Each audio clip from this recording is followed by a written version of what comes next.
अस्सलाम वालेकुम, welcome to पढ़ाई प्लानिट। उम्मीद है आप सब अच्छे से खैरियत से होंगे। So today we start our lecture number 12 which is about the planning business messages. So let's get started. First of all, composing of business message. इसमें क्या होता है कि एक चीज़ जब कंपोज हो जाती है, लाइक उसमें आपने स्टेप बाय स्टेप सब कुछ किया है, सब कुछ ऑर्गेनाइज है, आपने उसमें selected extracted information just mention की है। सो आपका कॉन्वर्जेशन पर कंट्रोल होता है, और उसी कंट्रोल को जब आप उस कंट्रोल को गेन कर लेते हो, हम कहते हैं कि ये कंपोज है, एक चीज़ बहुत ज़्यादा फ्लेक्सिबल है, कंपोज है, और आप भी कंसिस्टेंटली उसको डिलीवर कर पाते हो। अब इसमें 3 कैटेगरीज हैं, उनको हम आगे फर्दर डिस्कस करेंगे कि first of all planning, composing, फिर रिवाइजिंग। तो प्लानिंग में क्या होता है, डिफाइन पर्पस, आपने बताना होता है कि इस चीज़ यानी कि जो आपने उधर मेंशन किया हुआ है या आपने जो भी आगे इंफॉर्मेशन डिलीवर करनी है उसका पर्पस क्या है, उसका मकसद क्या है। फिर दूसरी चीज़ आ जाती है एनालाइज ऑडियंस। आपने ये भी देखना है कि ऑडियंस किस किस्म की है। अब ऑडियंस की डिफरेंट एग्जाम है, मैं पिछले लेक्चर्स में आपको ये डिटेल में बता चुकी हूँ कि ऑडियंस किस किस किस्म की हो सकती है। या तो वो प्रोफेशनल यानी कि आपके बिल्कुल बिजनेस क्राइटेरिया से रिलेटेड होगी, या तो वो स्टूडेंट्स होंगे, या वो कॉलेज स्टूडेंट्स होंगे, और इस तरह यहाँ से या तो वो बच्चे भी हो सकते हैं। या ऑडियंस में आप ये देख लीजिए कि अगर कॉन्सर्ट है तो उसकी ऑडियंस चेंज होती है, सेमिनार है उसकी ऑडियंस चेंज होती है। सो डिपेंडेबिलिटी भी होती है कि ऑडियंस किस किस्म की है। इस्टेब्लिश मेन आइडिया, लाइक आपने ये भी बताना है कि मेन आइडिया आपका क्या है, आपका मेन पर्पस क्या था, और आपने उसको पोर्ट्रे किस तरह करना है। Select channel and medium. अब मीडियम और चैनल से क्या मुराद होता है, इससे यह है कि आपने अब कौन सा वे यूज़ किया है अपनी बात को डिलीवर करने के लिए। आया आपने कोई सेमिनार अरेंज किया है, आया आपने जूम ऐप पे जाकर वहाँ पे आपने कोई मीटिंग की है, या थर्ड थिंग, या आपने उनको मेल कर दिया है। तो ये कॉन्वर्जेशन के डिफरेंट मीडियम्स होते हैं, डिफरेंट चैनल्स होते हैं जिनको आप यूज़ करके अपनी बात को कन्वे करते हो। ठीक है, अब हम कंपोजिंग देख लेते हैं कि इसमें क्या है। Organize the message, formulate the message. Organize करने में क्या होता है कि आप स्टेप बाय स्टेप इंफॉर्मेशन देते हो और उसको उसी तरह से मजीद लेकर चलते हो फर्दर। और फॉर्मुलेट में ये होता है कि आपने ये देखना होता है कि किस चीज़ की हायरार्की ज़्यादा है, लाइक कौन सी चीज़ आप पहले बता सकते हो और कौन सी चीज़ आप बाद में बता सकते हो। So there is a big difference between the organize and formulating. आपने फॉर्मुलेट करने तब ये देखना होता है कि कौन सी चीज़ की हायरार्की ज़्यादा है। ठीक है, अब थर्ड पे क्या आ जाता है, रिवाइजिंग। रिवाइज आपने बचपन में सुना होगा, मैम कहती थी कि आपने घर से रिवाइज करके आना है। सो रिवाइज का वो मेन पर्पस यहाँ पे क्या मेंशन हुआ है, edit the message, rewrite the message, produce the message and proof read the message. Edit में आप क्या करोगे, अगर आपको कोई गलती नज़र आती है तो आप उसको दोबारा से लिखकर सही करोगे। रीराइट में आप ये करोगे, अगर आपको लग रहा है कि आपने ये चीज़ गलत लिख दी है तो आप उसको दोबारा से सही करोगे, और वहाँ पर उसको अगर चेंजेस की भी ज़रूरत है तो आप चेंज कर दोगे। प्रोड्यूस में क्या होता है, आपने देखना होता है कि आप मैसेज को किस तरह से और मज़ीद इन्हांस कर सकते हो। प्रूफ रीड, लाइक आपने ये होगा ना, समटाइम ऐसा होता है कि आप एक ऐसे लिखते हो लेकिन आपको लग रहा होता है कि हाँ हाँ बिल्कुल ठीक है, लेकिन जब आप अपने ट्यूशन वाली बाजी या अपने बड़ी आप ही है जिसको भी दिखाते हो तो वो दोबारा देख के बताते हैं यहाँ पे गलती है, यहाँ पे गलती है। सो दैट्स मीन, इसका मतलब होता है प्रूफ रीड करना, लाइक एक अगला बंदा उसको पढ़ के उसको वो ओके करता है कि हाँ अब ये मतलब परफेक्ट है। अब है कि guideline for planning business messages. अब गाइडलाइन क्या हो सकती है यहाँ पे, sharpening your skills. So it is very important point that आपकी स्किल्स जो है वो शार्पन होनी चाहिए। आपको ऐसा नहीं है कि बात करते हुए आप घबरा रहे हो या डर रहे हो। ठीक है, आपको हर चीज़ का पहले से अंदाज़ा होना चाहिए। फिर पॉजिटिव सेल्फ टॉक। अब आपने बहुत से लोगों को देखा होगा ना कि वो इस तरह से कर रहे होते हैं, लाइक हमसे हो नहीं पाएगा और हम इसको कर नहीं सकते हैं, हमें तो डर लगता है, ये ऐसा है, ये वैसा है, फलाना ढिमकाना, लाइक वो अपने आप से नेगेटिव टॉक कर रहे होते हैं। सो आउटकम भी क्या आएंगे, नेगेटिव आएंगे। So if you want the positive aura you have to think positive. Okay, तो ये बहुत मेन पॉइंट होता है कि if you want positive aura so you have to think positive. Know your purpose, आपको पता होना चाहिए कि आपका बात करने का पर्पस क्या है, आप किस लिए बात कर रहे हैं. विजुअलाइज योर ऑडियंस, आपने ऑडियंस को भी अपने माइंड में रखना है कि किस किस्म की ऑडियंस से आप कांटेक्ट कर रहे हो, लाइक आप किस तरह से उनसे कॉन्वर्जेशन कर रहे हो. सही है. क्रिएट अ प्रोडक्टिव इन्वायरमेंट, जब भी आप स्टेज पे जाते हो, जब भी आप अपने आप को किसी के सामने रिप्रेजेंट करते हो, so you carry your aura, और हर बंदे का ऑरा डिफरेंट होता है. ठीक है. तो इफ़ यू आर क्रिएटिव और if you are productive, so you feel the productivity और क्रिएटिविटी एवरीवेयर.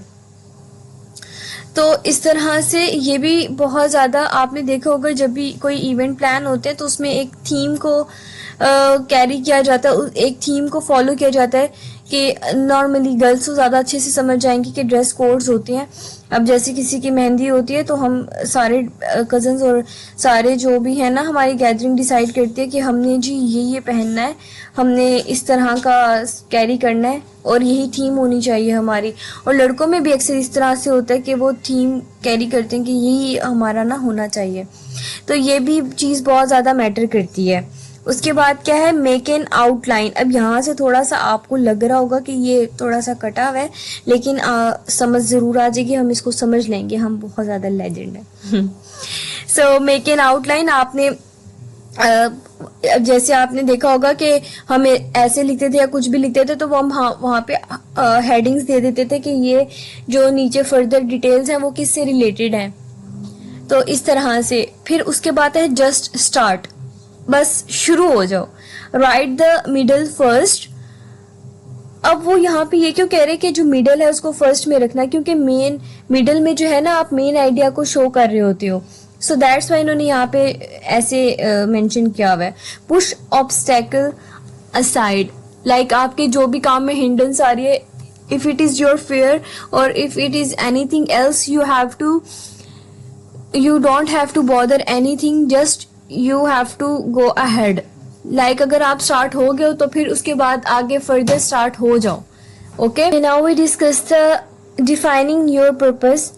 अब ऊपर देखें, टेक्नोलॉजी है, कोलैबोरेशन है, स्केड्यूलिंग है, लेकिन चूंकि हम अपने लेक्चर में बिल्कुल हाईलाइट चीज़ों को डिस्कस करते हैं तो हम इसको बस ओवरऑल व्यू कर लेते हैं कि ये है क्या.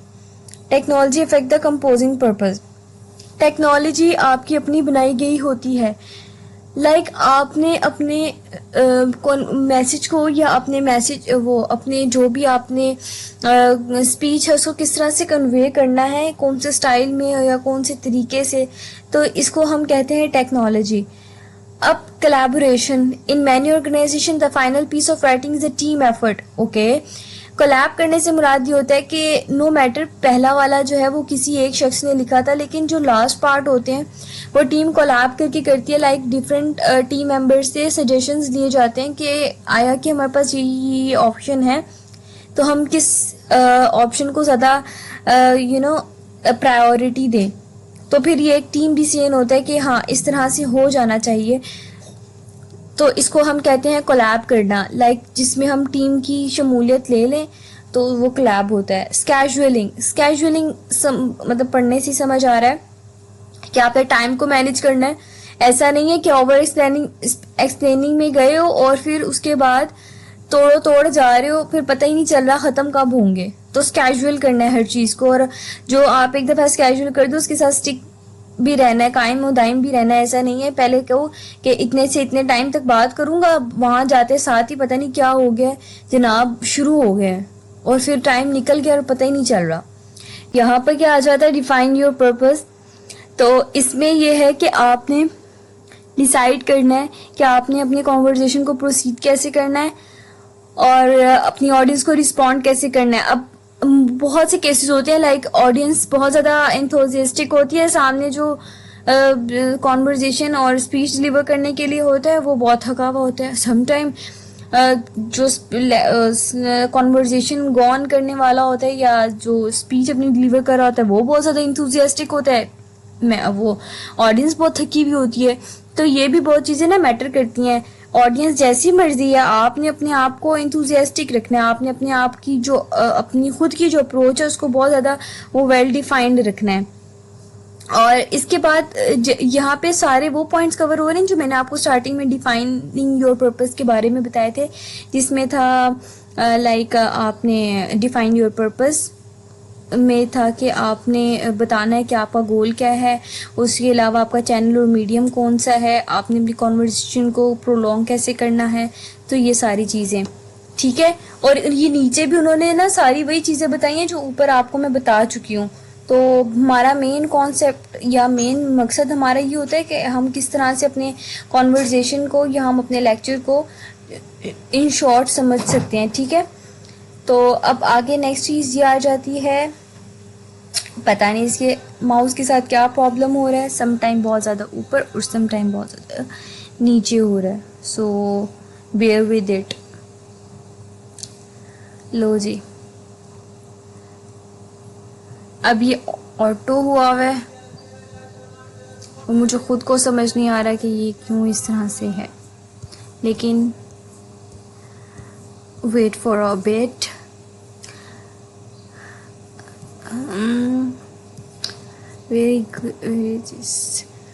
ठीक है, अब यहाँ पे है common purpose of business message, inform, persuade, collaborate. Inform का क्या मतलब होता है कि उनको हर चीज़ के हवाले से गाइड करना, बताना। परसुएट, उनको कायल करना। कोलैबोरेट, जैसे कि हमने बात की थी कि एक टीम वर्क होता है ना, हम उसमें स्पेसिफिक डिसीजन लेते हैं कि सब की क्या राय है और उससे फर्दर ऑन प्रोलॉन्ग करते हैं कि हाँ जी इस तरह से हो सकता है। नेक्स्ट हमारा अब क्या आ जाता है, select appropriate channel and medium. तो ये इसी तरह से है, नो मैटर ऑरल है, रिटन है, इलेक्ट्रॉनिक है, आपका चैनल बहुत ज़्यादा मैटर करता है। अब जैसे अब ऑरल में उन्होंने क्या कहा है, oral medium is the best when you want to immediate feedback. Oral communication में आपको इमीडिएट फीडबैक मिलता है, आपके सामने ऑडियंस होती है, आपको पता चल जाता है कि उनके क्या तासुरात हैं या वो आपकी कॉन्वर्जेशन को किस तरह से ले रहे हैं। रिटन इसमें इमीडिएट तो नहीं मिलता, लेकिन मिल जाता है बाद में, लेकिन जब भी मिलता है डिटेल और कॉम्प्लेक्स होते हैं। ज़ाहिरी बात है, अगर आपने उस किसी को इतनी लंबी मेल भेजे तो वो ज़ाहिरी बात है आंसर में आपको कुछ तो सेंड करेगा ना। You need a permanent record, और आपके पास परमानेंट रिकॉर्ड भी होना चाहिए कि आपने ये बात उसको की थी, यानी कि आपने उसको ये मेल भेजी थी, तो अब उसका मैसेज में क्या वो उसका आंसर दे रहे हैं। ऐसा ना हो कि जब तक आंसर आए तब तक आप मेल ही भूल जाएं कि मेल क्या थी, और ये पीछे से आलू प्याज की आवाज़ें आती रहेंगी। इस पे फोकस नहीं करना, हमारा मेन फोकस हमारे लेक्चर की तरफ होना चाहिए। तो इलेक्ट्रॉनिक मैसेज, अब इलेक्ट्रॉनिक मैसेज में क्या आता है कि आप जैसे अब गूगल मीट हो गया और इस तरह से आपके बहुत से और प्लेटफॉर्म हैं लाइक जूम ऐप वगैरह जो होती हैं जहाँ पे आप अपनी मीटिंग को प्रोलॉन्ग करते हो। सो ये आ जाते हैं इलेक्ट्रॉनिक मैसेज कि आप अपनी ऑडियंस से किस तरह से इंटरेक्ट कर रहे हो, ठीक है। आगे हमारा लेक्चर नंबर 13 स्टार्ट हो रहा है, वो मैंने आपको अगले लेक्चर में अच्छे से समझाया है। आपने सारे लेक्चर बहुत अच्छे से एहतियात से देखने हैं और इन सबको समझना है। तो मिलते हैं नेक्स्ट वीडियो में, अपना बहुत ज़्यादा ख्याल रखिएगा और चैनल सब्सक्राइब भी कीजिएगा। अल्लाह हाफिज़।